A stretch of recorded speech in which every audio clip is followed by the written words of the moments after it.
Hello friends, ओम श्री गणेशाय नमः। जय श्री कृष्ण। आप सभी का स्वागत है आपके अपने यूट्यूब चैनल पर। फ्रेंड्स, आज हम आपको इस वीडियो में बताने जा रहे हैं कार्तिक मास महात्म्य की 30वें और 31वें अध्याय की कथा के बारे में, जिसको सुनने मात्र से ही होंगी आपकी सभी मनोकामनाएं शीघ्र ही पूर्ण। फ्रेंड्स, वीडियो शुरू करने से पहले आपसे रिक्वेस्ट है, अगर आप हमारे चैनल पर नए हैं और आपने अभी तक चैनल को सब्सक्राइब नहीं किया है तो प्लीज़ सब्सक्राइब कीजिएगा चैनल को, साथ ही प्रेस कीजिएगा बेल आइकन को, जिससे नए वीडियो से रिलेटेड नोटिफिकेशन आपको तुरंत प्राप्त हो सके। और वीडियो पसंद आने पर वीडियो को लाइक और शेयर जरूर कीजिएगा ताकि सभी भक्तों को इस वीडियो का लाभ प्राप्त हो सके। और कमेंट बॉक्स में जय श्री कृष्णा जरूर लिखिएगा। कार्तिक मास महात्मा सभी प्रकार के विघ्नों का नाश करने वाले तथा सारी सृष्टि का पालन करने वाले श्री गणेश जी तथा ज्ञान के दाता देवी श्री सरस्वती जी तथा सब पुराणों के कर्ता श्री व्यास जी तथा श्री गुरुदेव जी के चरण कमलों में नमस्कार करके भगवान की श्रद्धा और भक्ति रस में डूबे हुए कार्तिक मास महात्म्य की कथा कहती हूँ। कार्तिक मास महात्म्य 30वां अध्याय प्रारंभ। कार्तिक मास की कथा करती भव से पार 30वां अध्याय। लिखूं हुई हरि कृपा अपार। भगवान श्री कृष्ण सत्यभामा से बोले, हे प्रिय। नारद जी के वचन सुनकर महाराज प्रथु बहुत आश्चर्यचकित हुए। अंत में उन्होंने नारद जी का पूजन करके उनको विदा किया। इसलिए माघ, कार्तिक और एकादशी ये 3 व्रत मुझे अत्यधिक प्रिय हैं। वनस्पतियों में तुलसी, महीनों में कार्तिक, तिथियों में एकादशी और क्षेत्रों में प्रयाग मुझे बहुत प्रिय है। जो मनुष्य इंद्रियों पर विजय प्राप्त कर इनका सेवन करता है वह मुझे यज्ञ करने वाले मनुष्य से भी अधिक प्रिय है। जो मनुष्य विधि पूर्वक इनकी सेवा करते हैं, मेरी कृपा से उन्हें समस्त पापों से छुटकारा मिल जाता है। भगवान श्री कृष्ण के वचन सुनकर सत्यभामा ने कहा, हे प्रभु, आपने बहुत ही अद्भुत बात कही है कि दूसरे के लिए पुण्य के फल से कलह की मुक्ति हो गई। यह प्रभावशाली कार्तिक मास आपको अधिक प्रिय है, जिससे पति ध्रुव का पाप केवल स्नान के पुण्य से ही नष्ट हो गया। दूसरे मनुष्यों द्वारा किया हुआ पुण्य उसके देने से किस प्रकार मिल जाता है, यह आप मुझे बताने की कृपा करें। श्री कृष्ण बोले, प्रिय, जिस कर्म द्वारा बिना दिया हुआ पुण्य और पाप मिलता है उसे ध्यान पूर्वक सुनो। सतयुग में देश, ग्राम तथा कुलों को दिया पुण्य या पाप मिलता था, किंतु कलयुग में केवल कर्ता को ही पाप तथा पुण्य का फल भोगना पड़ता है। संसर्ग न करने पर भी वह व्यवस्था की गई है, और संसर्ग से पाप व पुण्य दूसरे को मिलते हैं। उनकी व्यवस्था भी सुनो।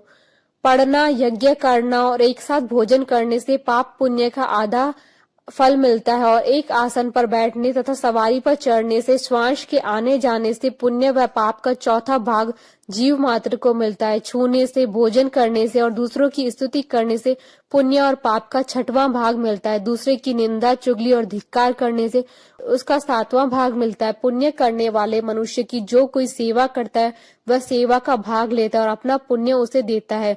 नौकर और शिष्य के अतिरिक्त जो मनुष्य दूसरे से सेवा करवाकर उसे पैसे नहीं देता, वह सेवक उसके पुण्य का भागी होता है। जो व्यक्ति पंक्ति में बैठे हुए भोजन करने वालों की पत्तल लांघता है, वह उसे जिसकी पत्तल उसने लांघी है अपने पुण्य का 6वां भाग देता है। स्नान तथा ध्यान आदि करते हुए मनुष्य से जो व्यक्ति बातचीत करता है या उसे छूता है, वह अपने पुण्य का 6वां भाग दे डालता है। जो मनुष्य धर्म के कार्य के लिए दूसरों से धन मांगता है, वह पुण्य का भागी होता है। ठीक उसी प्रकार जिस प्रकार की दान करने वाला पुण्य का भागी होता है, जो मनुष्य धर्म का उपदेश करता है और उसके बाद सुनने वाले से याचना करता है कि वह अपने पुण्य का 6वां भाग उसे दे देता है। जो मनुष्य दूसरों का धन चुराकर अपने उससे धर्म करता है, वह चोरी का फल भोगता है और शीघ्र ही निर्धन हो जाता है। और जिसका धन चुराता है वह पुण्य का भागी होता है। बिना ऋण उतारे जो मनुष्य मृत्यु को प्राप्त होता है, उसे ऋण देने वाले सज्जन पुरुष पुण्य के भागी होते हैं। शिक्षा देने वाला, सलाह देने वाला, सामग्री को जुटाने वाला तथा प्रेरणा देने वाला, यह पाप और पुण्य के 6ठे भाग को प्राप्त करते हैं। राजा प्रजा के पाप पुण्य के षष्ठांश का भोगी होता है। गुरु शिष्यों का, पति पत्नी का, पिता पुत्र का, स्त्री पति के लिए पुण्य का 6ठा भाग पाती है। पति को प्रसन्न करने वाली आज्ञाकारी स्त्री पति के पुण्य का आधा भाग लेती है। जो पुण्य आत्मा पराये लोगों को दान करते हैं, वह उसके पुण्य का 6ठा भाग प्राप्त करते हैं। जीविका देने वाला मनुष्य जीविका ग्रहण करने वाले मनुष्य के पुण्य के 6ठे भाग को प्राप्त करता है।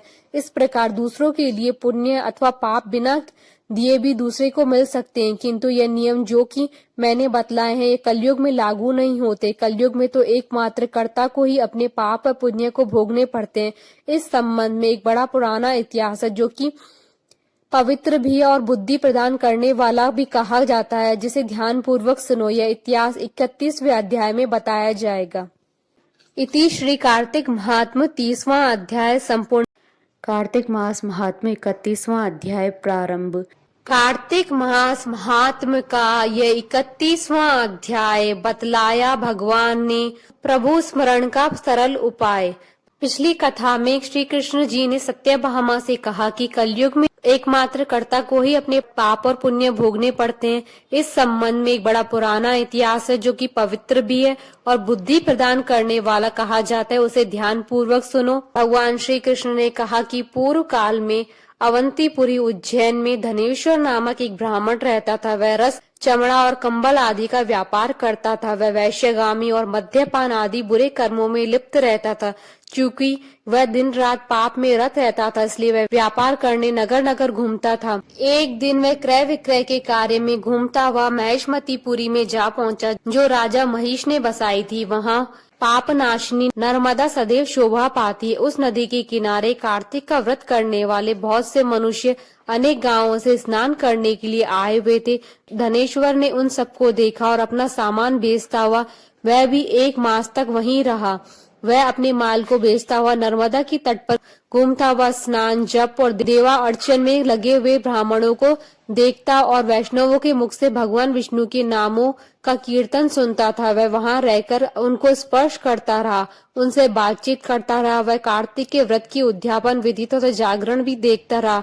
उसने पूर्णिमा के व्रत को भी देखा कि व्रती ब्राह्मणों तथा गौओं को भोजन करा रहे हैं, उनको दक्षिणा आदि भी दे रहे हैं। उसने नित्य प्रति भगवान शंकर की प्रसन्नता के लिए होती भी दीपमाला भी देखी। त्रिपुर राक्षस नाम के तीनों पुरों को भगवान शिव ने इसी तिथि को जलाया था, इसलिए शिव जी के भक्त इस तिथि को दीप उत्सव मनाते हैं। जो मनुष्य मुझ में और शिव जी में भेद करता है उसकी समस्त क्रियाएं निष्फल हो जाती। इस प्रकार नर्मदा तट पर रहते हुए जब उसको 1 माह व्यतीत हो गया, वह एक दिन अचानक उसे किसी काले सांप ने डस लिया। इससे वह विहल होकर भूमि पर गिर पड़ा। उसकी यह दशा देखकर वहां के दयालु भक्तों ने उसे चारों ओर से घेर लिया और उसके मुंह पर तुलसी दल मिश्रित जल के छींटे देने लगे। जब उसके प्राण निकल गए तब यमदूतों ने आकर उसे बांध लिया और कोड़े बरसाते उसे यमपुरी में ले गए।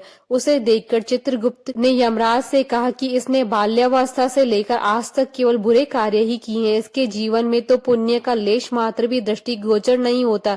यदि मैं पूरे 1 वर्ष तक भी आपको सुनाता रहूं तो इसके पापों की सूची समाप्त नहीं होगी। यह महापापी है, इसलिए इसको 1 कल्प तक घोर नरक में डालना चाहिए। चित्रगुप्त की बात सुनकर यमराज ने कुपित होकर काल नेमी के समान अपना भयंकर रूप दिखाते हुए अपने अनुचरों को आज्ञा देते हुए कहा कि हे प्रेत सेनापतियों, इस दुष्ट को मुग्धरों से मारते हुए कुंभी पाक नरक में डाल दो।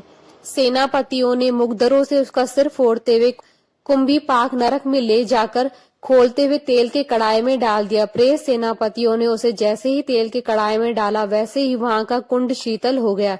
ठीक उसी प्रकार जिस प्रकार पूर्व काल में प्रहलाद जी को डालने से दैत्यों की जलाई हुई आग ठंडी हो गई थी। यह विचित्र घटना देखकर प्रेत सेनापति यमराज के पास गए और उनसे सारा वृतांत कहा।